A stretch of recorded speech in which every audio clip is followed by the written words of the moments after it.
It's Matcha Talks time!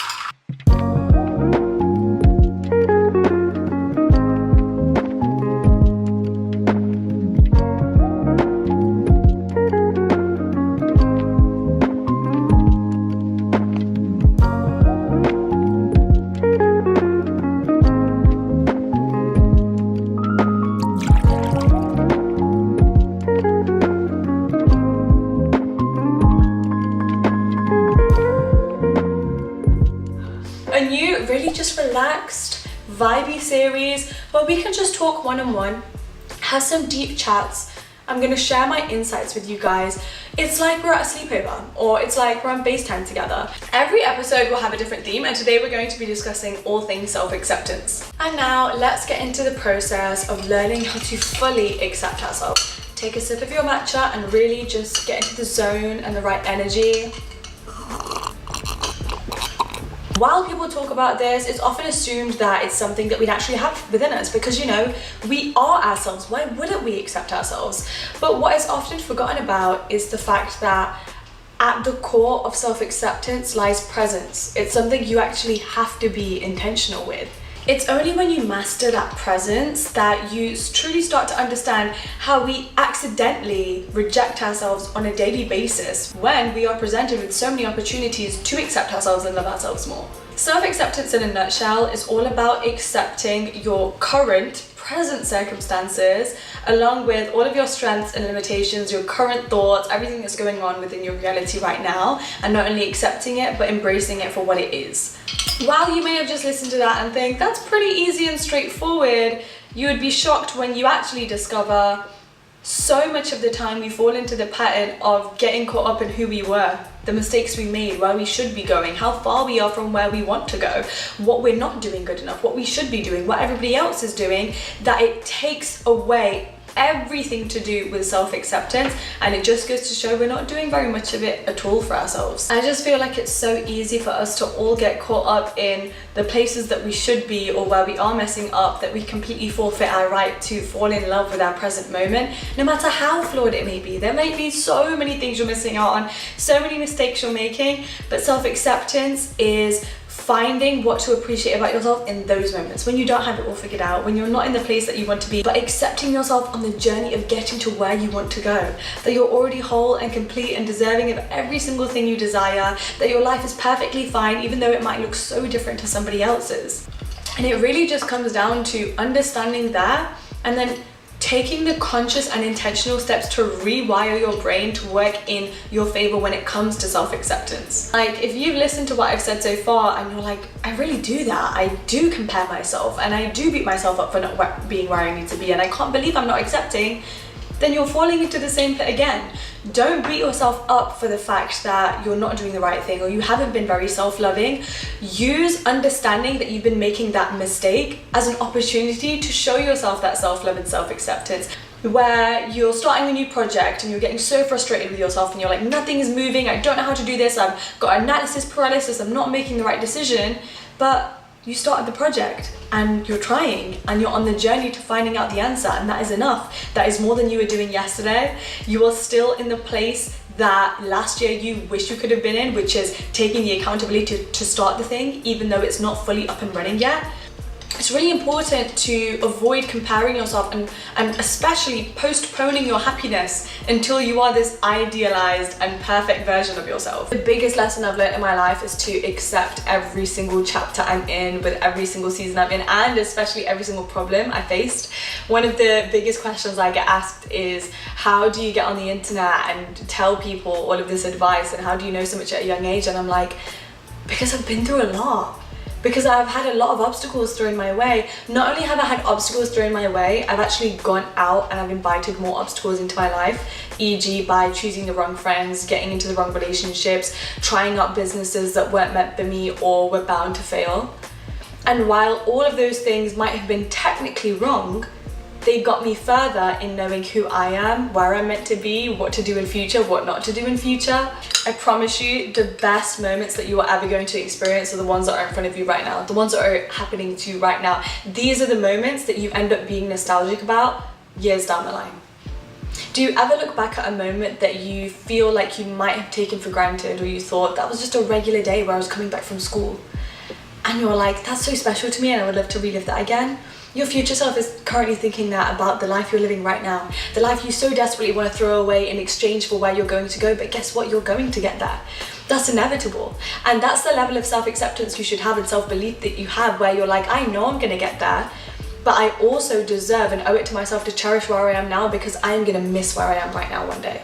Nothing in this life is permanent, and when you realize that, it makes life so much easier. Our desires change, the people around us change, what we want changes, our emotions, our physical body, this vessel that we're living in is constantly adapting. And when you detach yourself from, this isn't going to be forever and I'm constantly going to change, but I like who I am on the inside and that will always stay the same, life gets so much easier. When you know that right now you want to start a business, but hey, maybe in a year you're going to decide to quit it and that it's not for you, you see that as that is just the inevitable cycle of life throwing challenges and changes and adaptations at you, which are so necessary for your life journey and experiences and evolution. It's nothing personal. It's not about you messing up. And then you encounter these unexpected changes and you don't take them personally. You don't take them as a hit to, I am bad and I made a mistake, or why couldn't I have done the right thing? When you embrace the fact that things are bound to change, the idea for a side hustle you had today might not be the same idea you have tomorrow. The ideas for the job that you want to have when you grow up might be completely different when you actually get there. And when you're so aware of how normal it is for life to change, why would you beat yourself up for what happened in the past? Why would you dwell on past mistakes when you know a lot of change had to happen for you to get here? And that leads me on to my next point, which is that you're not perfect, and the biggest pillar of self-acceptance is embracing the duality that is in you, which is also in every other person. It's so normalized nowadays to make one mistake, and people love to make you the villain for it. You will mess up one time and actually feel bad about it and try to rectify that mistake and learn from it and grow from it so you never make that same mistake again, and yet everybody around you tries to make you feel so bad, like you're the villain, like you have this malicious intent, like you always had it in you. And what that does is it conditions you to beat yourself up and forces you to punish yourself when you make regular human mistakes. You'll feel this natural instinct to eliminate and reject those parts of yourself or deem certain parts of yourself undesirable because of the labels that people in your life or society will put onto you. You make a mistake once and now all of a sudden you are unorganized. You took a day off a couple of times and now all of a sudden you are a lazy person, and you internalize these traits, and it forces you to reject parts of yourself rather than accept them. While yes, it is so honorable to be able to work on the things that you struggle with and try and find a solution to become a better person or develop those traits and try to get rid of your bad habits, it is equally as important to be able to show yourself grace through those situations and also recognize, I'm just somebody who's maybe not naturally organized, or I'm not someone who's naturally extroverted, and that's okay. And I can show myself kindness in that and instead focus on my strengths, while also understanding that having things I struggle with is completely normal. Not everybody's perfect, not everybody can do every single task in their life to 100% perfection, but it's your duty to be able to tell yourself that it's okay not to be good at everything and you're still whole and worthy and desirable as you are. You have to lack certain characteristics to be who you are now. If you had every single perfect characteristic out there and everybody else did, we wouldn't be unique. We'd all be the exact same robots that could do every single thing. It's not only having certain strengths and skills and things that make us unique, but it's also lacking certain things that crafts us into these amazing, unique human beings that act a certain way or speak in a certain way. And that is beauty, and you need to be able to embrace, appreciate, and actually see that beauty within you. You don't have to do something to earn your own love, your own kindness that you give to yourself. Self-acceptance is so consistent. It comes always in any situation.